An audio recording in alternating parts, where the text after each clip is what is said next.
Hi friends, உங்கள் சுஜாதா மனோகரன் பேசுகிறேன். இன்னைக்கு நீங்கள் பார்க்கறது பாசிப்பயிரை வச்சு ஒரு சப்பாத்திங்க. ரொம்ப ரொம்ப டேஸ்டியாக இருக்கும். இதுக்கு வந்து முள்ளங்கி சட்னி.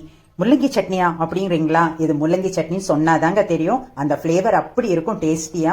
ரொம்ப ஹெல்த்தியான சப்பாத்தியாகவும் இருக்கும். பாருங்க எவ்வளோ சாஃப்டா, பார்க்கறதுக்கே அருமையா இருக்கு இல்லைங்களா? நல்ல மென்று சாப்பிட்றதுக்கு ஒரு மாதிரி இன்ட்ரெஸ்டிங்கா இருக்கும். கண்டிப்பா நீங்கள்லாம் செஞ்சு பார்ப்பீங்க. இதோடைய சேர்த்திருக்கிற பொருட்கள் வந்து நல்ல மனத்தையும் ருசியையும் கொடுக்கக்கூடியது. அது மாதிரி ஒரு நல்ல அருமையான ஒரு டிஃபன். இதை டிஃபனா மட்டும் இல்லை, மத்தியானம் லஞ்சாவும் எடுத்துக்கலாம், நைட் டின்னராகவும் எடுத்துக்கலாம். ரொம்ப ஈஸியா செய்யக்கூடிய இந்த வீடியோ உடனே பார்க்க வரீங்களா? வாங்க ஃப்ரெண்ட்ஸ்.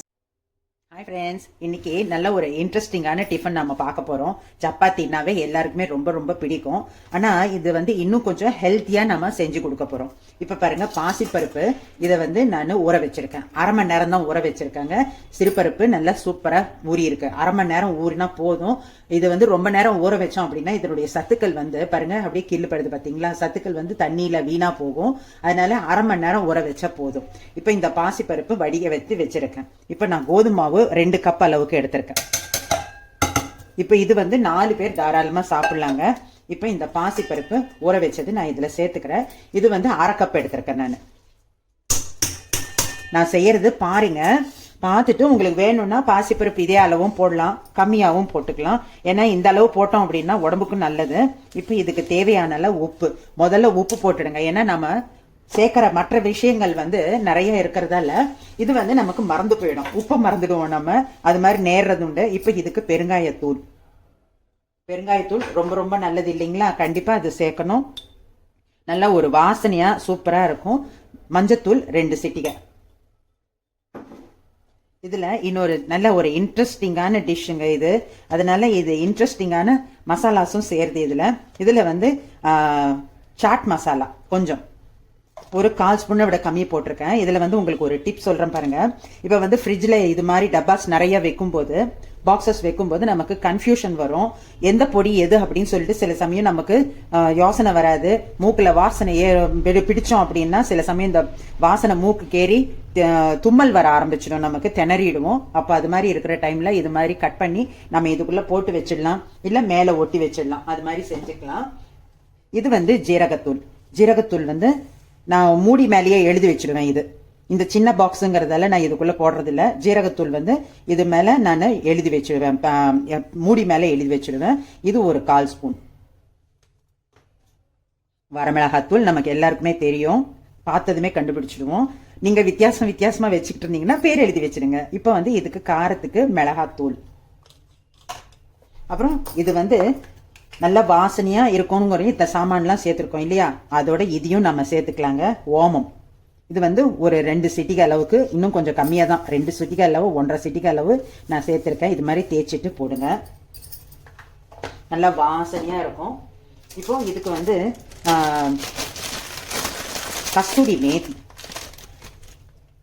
பாருங்க, இது மாதிரி கொஞ்சம் தேய்ச்சிட்டு போடுங்க. இது போடும்போது நல்லா வாசனையா இருக்கும். இது வந்து நம்ம ஃபர்ஸ்டே இது போட்டுடுறோம். இது ஊறும் போது இதனுடைய மனம் வந்து நல்லா அந்த என்ஹான்ஸ் ஆகும், டேஸ்ட் நல்லா என்ஹான்ஸ் ஆகும். இதுல வந்து கொத்தமல்லி வந்து நான் 2 ஸ்பூன் தான் போட்டிருக்கேன். உங்களுக்கு விருப்பம் அப்படின்னா இன்னும் கூட சேர்த்து போட்டுக்கலாம் நாம. இப்ப இதுல வந்து அந்த சாஃப்ட்னஸ் கொடுக்கறதுக்கோசம் நெய் ஒரு 2 ஸ்பூன், 1 ஸ்பூன் போதும். 1 ஸ்பூன் நெய் போடுறேன் நான். 1 ஸ்பூன் நெய்னா இது சின்ன ஸ்பூனுங்கிறதால இந்த அளவுக்கு இருக்கு. பெரிய ஸ்பூன்னா இன்னும் கொஞ்சம் ஜாஸ்தி வரும். இந்த அளவுக்கு போட்டோம் அப்படின்னா நல்லா உங்களுக்கு சாஃப்ட்னஸ் நல்லா சூப்பரா இருக்கும். இப்ப இது தண்ணி விட்டு நம்ம பிசைய போறோம். இப்ப நம்ம வெறும் சப்பாத்தி செய்யறதா இருந்தா கூட ஒரு துளி நெய் போட்டுக்கிட்டோம் அப்படின்னா உடம்புக்கு நல்லது. இப்ப இதை வந்து நல்லா பெசறி விட்டுட்டு கொஞ்சம் கொஞ்சமா தண்ணி தெளிச்சு இதை நம்ம பிசைஞ்சுக்கலாம்.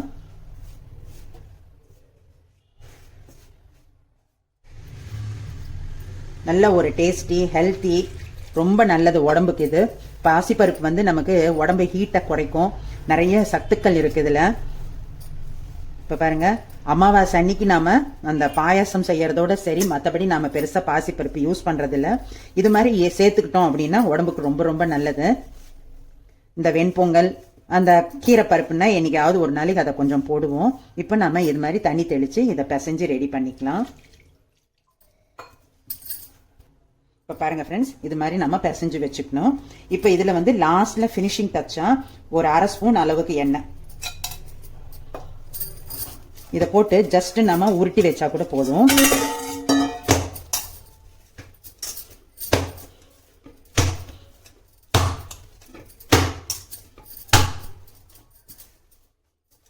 இப்போ பாருங்க, இதுல வந்து பாசி பருப்பு உதிரல, அந்த அளவுக்கு இருக்கு. இப்போ இது மாதிரி போட்டுக்கிட்டு சாப்பிட்டோம் அப்படின்னா சாஃப்டாகவும் இருக்கும், முறுமுறுன்னு இருக்கும். அந்த வந்து சப்பாத்தி வேகும் போது அந்த பாசி பருப்பு உங்களுக்கு வெந்து கரையாது. சாப்பிட்றதுக்கு ஒரு நல்ல ஒரு கடி கிடைக்கும், நல்லா இருக்கும். அந்த மஞ்ச் பண்ணும்போது அந்த சின்ன பைட் வந்து அங்கங்க சாப்பிடும்போது ரொம்ப நல்லா இருக்கும். இப்போ இது ஒரு 10 நிமிஷம் ஊறட்டும். இதுக்கு ஒரு சைட் டிஷ் நம்ம செய்யலாம் சட்டுன்னு. இந்த சட்னிக்கு இதெல்லாம் தேவைங்க. டக்குன்னு நம்ம செஞ்சுக்கக்கூடிய இந்த சட்னி ரொம்ப ஈஸியா இருக்கும். இப்ப பாருங்க, பெங்களூர் தக்காளி நான் 2 எடுத்திருக்கேன் பெருசு பெருசா. இப்ப நம்ம இதை ரெடி பண்ணலாம். இப்போ இந்த வாண்டியில நான் 2 ஸ்பூன், 1 ஸ்பூன் எண்ணெய் விடுறேன் இந்த சின்ன ஸ்பூன்ல. இப்போ இதை நல்லா ஒரு தரம் சுழட்டி விட்டு நல்லா எல்லா பக்கமும் போற மாதிரி செஞ்சிடுங்க. இப்போ இந்த தக்காளியை நம்ம இதில் வச்சிடலாம்.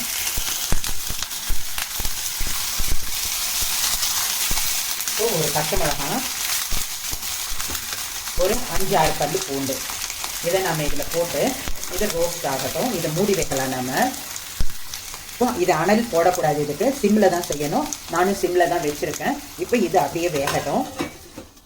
இப்போ அது வேகிறதுக்குள்ள நம்ம இதை பீல் பண்ணிட்டு கட் பண்ணி வச்சுக்கலாம். இப்போ பாருங்க, இது வந்து பூண்டை வந்து நம்ம ஒரு தரம் கலந்து விடணும். இல்லைன்னா அந்த ஒரு பக்கம் மட்டும்தான் டோஸ்ட் ஆகும், இல்லைன்னா டோஸ்ட் ஆகாது. நமக்கு வந்து ஷார்ட் வீடியோஸில் காட்டுறதெல்லாம் கரெக்டாக இருக்காது. நமக்கு வந்து இது மாதிரி நம்ம பார்த்தா தான் நமக்கு புரியும். பாருங்க, இது மாதிரி ஒரு தரம் கலந்து விடணும். தக்காளியும் இன்னும் கொஞ்சம் வேகட்டும், மறுபடியும் மூடி வைக்கலாம். ஃப்ரெண்ட்ஸ், தக்காளி கொஞ்சம் பெருசாக இருக்கிறதால தோல் இன்னும் வரல, அதனால நான் இப்போ திருப்பி விடுறேன் இதை. நீங்களும் பெரிய தக்காளி எடுத்தீங்க அப்படின்னா கொஞ்சம் திருப்பி விட்டுக்கோங்க. சின்ன தக்காளி எடுத்தோம் அப்படின்னா உங்களுக்கு நல்லா டோஸ்ட் ஆகும், குவிக்காக டோஸ்ட் ஆகும். அவ்வளோதான். இப்போ பாருங்க, இந்த பூண்டையும் நம்ம திருப்பி விட்டுடலாம். இதை இன்னும் 2 நிமிஷம் நம்ம மூடி வைக்கலாம். பூண்டு ரோஸ்ட் ஆகிற வாசனை நல்லா வருது நமக்கு. இப்போ பாருங்க, இப்போ அடுப்பு ஆஃப் பண்ணிடலாம் நம்ம. இப்போ நம்ம இதை எடுத்து தனியாக இந்த தட்டில் கூட ஆற வச்சுக்கலாம். ஃப்ரெண்ட்ஸ், இப்போ பாருங்க, தோல் வந்து தானாகவே நல்லா பிரிஞ்சு வந்துடுச்சு. பார்த்தீங்களா, ஈஸியாக இருக்குல்ல நமக்கு வேலை, நம்ம திருப்பி போட்டதுமே. இப்போ இது சூடு ஆறட்டும், தக்காளி தோல் எடுக்கிறதுக்கு நமக்கு ஈஸியாக இருக்கும். இப்போ இதை வந்து நம்ம இந்த ரன்னர்லேயும் போட்டுக்கலாம், இல்லை நம்ம இது மாதிரி மிக்சிலையும் எடுத்துக்கலாம். மிக்சியில் போடும்போது பாருங்க, ஒரு வெங்காயம், பெரிய வெங்காயம் கட் பண்ணியிருக்கேன், அதை முதல்ல போட்டுடுங்க. போட்டுட்டு இந்த முள்ளங்கி கட் பண்ணி வச்சிருக்கிற முள்ளங்கி, இப்போ நம்ம இதுக்கு தேவையான அளவு உப்பு போட்டுடலாம். நம்ம வந்து டேஸ்ட் பண்ணி பார்த்துட்டு கூட உப்பு மறுபடியும் போட்டுக்கலாம், எடுத்ததுமே ஜாஸ்தி போட்டுடாதீங்க. இப்போ இதை வந்து இந்த பச்சை மிளகாய், ஒரு பச்சை மிளகாய், இது வந்து நான் ரொம்ப காரமாக இருக்கிறதால நான் 1 போட்டிருக்கேன். வேணும்னா நம்ம வரமிளகாய் தூள் போட்டுக்கலாம். இந்த கட் பண்ணி வச்சிருக்கிற தக்காளி, இது வந்து நான் காம்பு எடுத்து வச்சிருக்கேன். இப்போ இந்த காம்பை எடுத்துட்டு இந்த தக்காளி இதில் சேர்த்துக்கலாம். தக்காளியோட இந்த பூண்டு. இப்போ நம்ம விப்பரில் போடணுங்க, விப்பரில் தான் போடணும். நம்ம வந்து ஃபர்ஸ்ட்டில் வச்சோம் அப்படின்னா, மிக்சியில் ஃபர்ஸ்ட் பட்டன் அழுத்தினோம் அப்படின்னா பயங்கரமாக ஜாம் ஆகிடும், அல்வா மாட்டி ஆகிடும் இது. அதனால நம்ம இந்த அளவுக்கு எடுத்தால் போதும், இது மாதிரி விப்பரில் போட்டால் போதும். இப்போ இதில் கொத்தமல்லி கொஞ்சம், இப்போ இதோட வந்து கொஞ்சம் ஜீரகத்தூள், வாசனைக்கு ரொம்ப டேஸ்டியாக இருக்குங்க இது மாதிரி நம்ம செய்யும்போது. சாட் மசாலா அதே போல் ஒரு 2 சிட்டிகை சாட் மசாலா போட்டு நம்ம ஃப்ரூட்ஸ் எல்லாம் சாப்பிடுவோம், இதுலேயும் போட்டு பாருங்க, அருமையாக இருக்கும். இப்போ இதை விப்பரில் ரன் பண்ணிக்கலாம். இப்போ இதை நம்ம டேஸ்ட் பண்ணி பார்த்துடலாமா? பாருங்க, சூப்பராக இருக்குது பார்க்கும்போது. ஃப்ரெண்ட்ஸ், அந்த முள்ளங்கியோட காரத்தோட சேர்ந்து பச்சை மிளகாவோட காரம் கரெக்டாக இருக்குது. இப்போது நம்ம இதுக்கு வந்து உப்பு மட்டும் எனக்கு பத்தலை, உப்பு போட்டுட்டு இதை வந்து நம்ம மிக்ஸி போடாமல், பாதி உப்பு தான் இருக்குது எனக்கு, இதை மிக்ஸ் பண்ணி விட்டுடலாம். இப்போ வந்து நான் இதில் கொத்தமல்லி ரன் பண்ணியிருக்கேன் இல்லைங்களா, மேலே வேணால் இன்னும் கூட கொஞ்சம் கொத்தமல்லி போட்டு ஒரு தடவை மிக்ஸ் பண்ணிக்கோங்க. சூப்பராக இருக்குது. இப்போ இது ஒரு பக்கம் வச்சுட்டு நம்ம சப்பாத்தி பார்க்கலாம். ஃப்ரெண்ட்ஸ், இது டேஸ்ட் பண்ணும்போது உங்களுக்கு அந்த ஜீரகத்தூள் மசாலா, அந்த சாட் மசாலா போட்டிருக்கோம் இல்லை, அதெல்லாம் பார்த்து இன்னும் கூட கொஞ்சம் வேணும்னா போட்டுக்கோங்க. ஏன்னா வந்து நான் மைல்டாக தான் யூஸ் பண்ணுவேன். எப்பவுமே ரொம்ப ரொம்ப ஜாஸ்தியாக காட்டாக இருக்கக்கூடாது, மைல்டாக இருக்கணும் அதோடைய ஃப்ளேவர்ஸ். அது மாதிரி நான் யூஸ் பண்ணுவேன். உங்களுக்கு எப்படி பிடிக்குமோ அது மாதிரி மாற்றிக்கோங்க. இப்போ நம்ம சப்பாத்தி பார்க்கலாம். இப்போ அடுப்பை ஆன் பண்ணிட்டு நம்ம செய்ய ஆரம்பிக்கலாம். பாருங்க,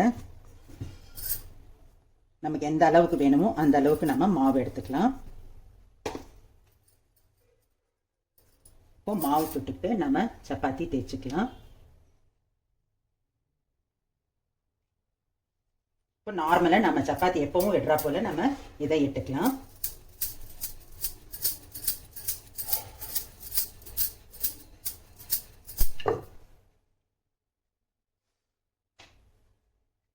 நல்லா சமமா கொஞ்சம் திக்கா வரும். திக்கா ஏன் வருது அப்படின்னா, அந்த பாசிப்பருப்பு நம்ம போட்டிருக்கோம் இல்லையா, அது கொஞ்சம் திக்கா தான் வரும்.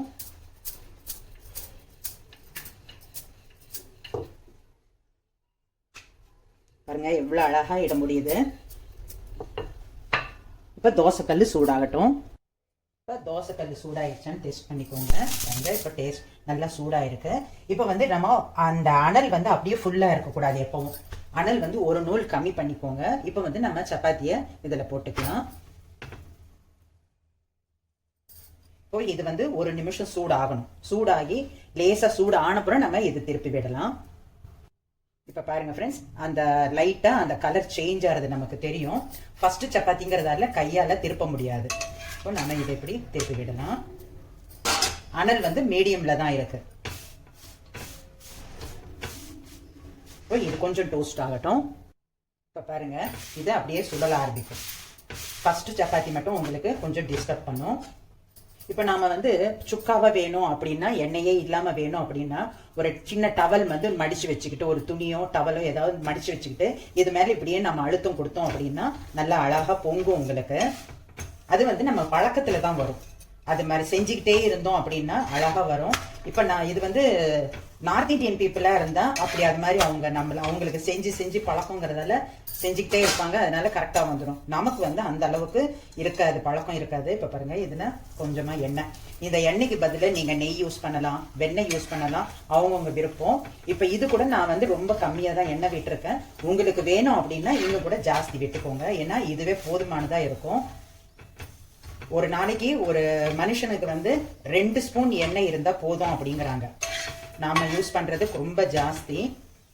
இது பாருங்க, இது மாதிரி நம்ம எந்த அளவுக்கு வேக்காடு விடணுமோ அது மாதிரி வேக்காடு விட்டு எடுத்துக்கலாம். ஏன்னா வந்து இது நல்லா ரோஸ்ட் பண்ணியும் எடுக்கலாம், சாஃப்டாவும் எடுத்துக்கலாம்.